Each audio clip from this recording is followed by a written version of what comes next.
नमस्कार, स्वागत है आप सभी का द न्यूज नाउ में। मैं ही आनेजा आपके साथ। काफी लंबी लड़ाई के बाद अब सीआरसी फाइनली जम्मू में भी खुल गया है, जहां कई ऐसे दिव्यांगजन थे जो कि काफी ज्यादा मुश्किलों का सामना कर रहे थे कि सीआरसी जम्मू में नहीं है, जिसके लिए उन्हें कैंप्स का इंतजार करना पड़ता था। जब उन्हें किसी भी इंस्ट्रूमेंट की जरूरत होती, चाहे वो हियरिंग एड हो या कोई भी इंस्ट्रूमेंट हो जिसकी उन्हें जरूरत है, उसके लिए उन्हें कैंप्स का इंतजार करना पड़ता था। पर अब ऐसा नहीं होगा, क्योंकि सीआरसी जम्मू में जो है फाइनली खुल गया है। पर ये सीआरसी मैं आपको बता दूं, वाल्मीकि चौक के बिल्कुल साथ में टर्न है, ग्रीनबेल्ट पार्क के पास ये सेंटर खुला है। पर कुछ सालों बाद ये सेंटर विजयपुर में शिफ्ट हो जाएगा, क्योंकि लैंड अलॉटमेंट जम्मू रीजन के लिए विजयपुर में की गई है। अब इसके चलते कई ऐसे दिव्यांगजन हैं जो खुशी तो जाहिर कर रहे हैं कि एक दशक से ज्यादा लंबी लड़ाई के बाद सीआरसी जम्मू में अब फाइनली खुल गया है, पर उसके बावजूद अपना दुख भी जाहिर कर रहे हैं कि विजयपुर में जो लैंड अलॉटमेंट हुई है, यानी कि कुछ सालों के बाद जब ये सीआरसी विजयपुर में शिफ्ट हो जाएगा, तो उसके बाद कई ऐसे दिव्यांगजन होंगे जिन्हें ट्रैवल करने में प्रॉब्लम आएगी। उसके बाद किस तरीके से वो वहां पे रहेंगे, कितनी बार उन्हें आना जाना पड़ेगा, इसको लेके कहीं ना कहीं उनके मन में चिंता भी है। तो आइए उनसे बातचीत करते हैं। और हाल ही में मैं आपको बता दूं कि कई ऐसे दिव्यांगजन लोग हैं जो आए यहाँ पे, उनके एनजीओज की एक डेपुटेशन यहाँ पे पहुंची, और जम्मू का पहला सीआरसी है, उनकी पहली डायरेक्टर डॉक्टर रोहिंका शर्मा जी हैं, उनसे बातचीत की, उनसे एक मीटिंग की, अपने मुद्दों को भी रखा और अपनी खुशी भी जाहिर की। तो आइए उनसे बातचीत करते हैं और जानने की कोशिश करते हैं कि मीटिंग में से क्या कुछ निकल के आया। आज इन सब लोगों की डेपुटेशन सीआरसी जम्मू पहुंची और यहाँ के डायरेक्टर से मिली, जो कि पहली डायरेक्टर हैं सीआरसी जम्मू। अब फाइनली खुल गया है, काफ़ी लंबी लड़ाई के बाद जम्मू में अब सीआरसी आया है। इन लोगों की क्या कुछ उम्मीदें हैं, पहली बार यहाँ डायरेक्टर अपॉइंट किए गए हैं, उनसे क्या कुछ उम्मीदें हैं, क्या प्रॉब्लम्स हैं, क्या एक्सपेक्टेशंस हैं, इन सब बातों को जानने की कोशिश करेंगे। हमारे साथ सुशील शर्मा जी मौजूद हैं, all JNK disable welfare organization के जो चेयरमैन हैं वो मौजूद हैं। सबसे पहले तो काफ़ी लंबी लड़ाई थी, 10-15 सालों के बाद जाके कहीं आपको जम्मू में सीआरसी मिला है, तो क्या कुछ एक्सपेक्टेशंस हैं, क्या कुछ बदलाव अब देखने को मिलेगा? जी, पहला नंबर तो मैं मुबारकबाद दूंगा अपने सीआरसी डायरेक्टर को जी, जो जहाँ पे अपॉइंट हुई हैं रोहिंका शर्मा जी।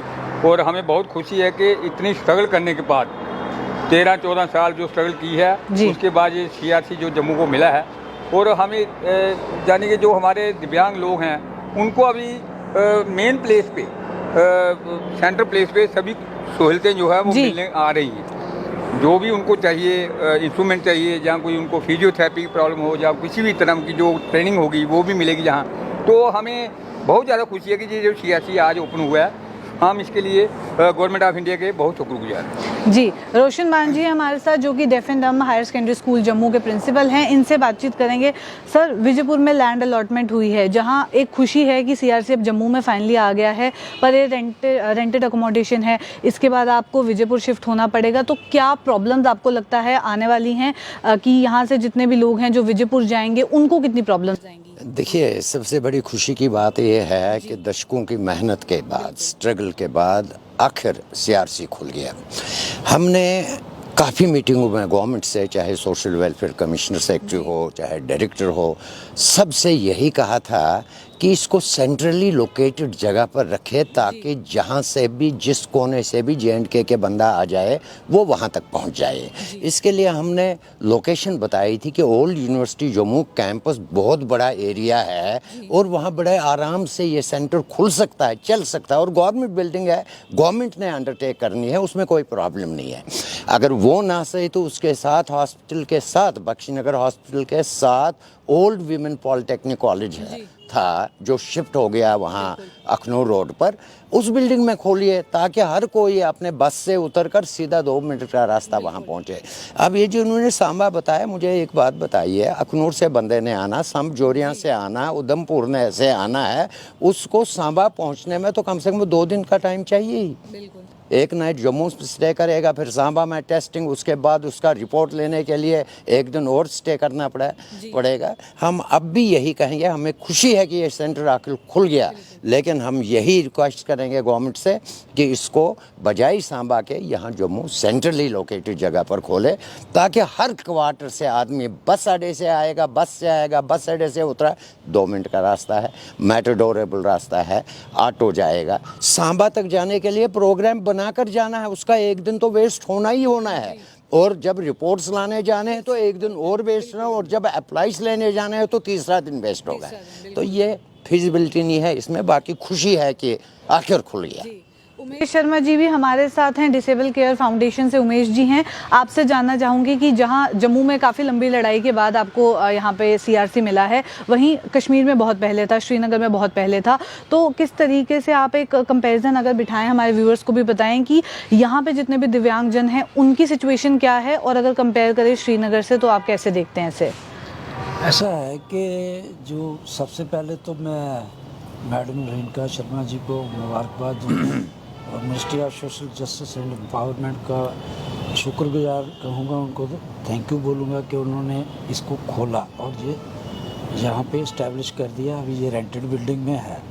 तो जहाँ तक कंपैरिजन की बात है जी, तो वो वहाँ जितने भी लोग हैं, जैसे मैं आपको बताऊँ कि ऑक्यूपेशनल थेरेपी, जी जी, अगर आप आज से 3 साल पीछे चले जाएं तो जम्मू में कहीं वो सरकारी तो मिलती ही नहीं थी और जी। जो गवर्नमेंट की थी वो भी नहीं मिलती थी। जी तो अब क्या है कि जैसे ऑक्यूपेशनल थेरेपी है या फिर सेंसरी इंटीग्रेशन थेरेपी है, बिहेवियर थेरेपी है, स्पीच थेरेपी है, जी, फिजियोथेरेपी है, तो वो सारी चीज़ें जो होंगी वो एक छत के नीचे होंगी। तो और वो सारी की सारी जो होंगी वो फ्री ऑफ कास्ट होंगी, जिसके लिए पेरेंट्स को कोई पैसा नहीं देना है। जी, तो एक बहुत खुशी की बात है कि जो चीज़ें पैसे दे के नहीं मिलती थी वो चीज़ें फ्री में मिल रही हैं, तो ये एक कंपैरिजन है।